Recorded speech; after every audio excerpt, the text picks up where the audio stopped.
Good evening. ఎట్లున్నారు? మస్తుగున్నారా? మేమైతే మస్తుగున్నాం, ధూమ్‌ధామ్‌గున్నాం. మీరు కూడా ధూమ్‌ధామ్‌గున్నారనే అనుకుంటున్నాం. మా బాబైతే బాదం మిల్క్ కావాలన్నాడండి. అయితే మా అమ్మ పోయి షాప్‌లో బాదం మిల్క్ కొనిచ్చుకొచ్చింది. కానీ దీని మీద ఎక్స్‌పైరీ డేట్ ఉంటదా? లేదా? అనేది ముసలోళ్ళు కదా! వాళ్ళకి తెలవదు. కానీ మనము పిల్లలకు కొనిచ్చేటప్పుడు దీని మీద ఎక్స్‌పైరీ డేట్ చూడాలి. చూసిన తర్వాతనే మనం పిల్లలకు కొనియాలి. లేకపోతే వాళ్ళకి నానా ఇన్ఫెక్షన్స్ వస్తాయి, కడుపు నొప్పులొస్తాయి, ఏవేవో వస్తాయి. కాబట్టి మనం ఎక్స్‌పైరీ డేట్ చూసేంత వరకి పిల్లలకి జ్యూస్‌లే గాదు, లేకపోతే కూల్ డ్రింక్స్ గాదు, లేకపోతే లేసులు గాదు, ఇతరితర ఏ పిల్లలు తినే ఏ వస్తువులైనా సరే ముందు ఎక్స్‌పైరీ డేట్స్ చూడండి. చూసిన తర్వాతే వాళ్ళకి కొనివ్వండి. ఎందుకంటే పిల్లలకేమన్నా అయితే అది సమస్య మనకండి. మనం బాధపడాలి.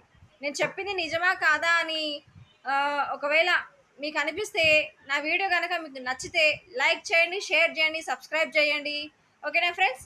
కామెంట్‌లో మటుకు నేను ఎట్లా చెప్పినానో దయచేసి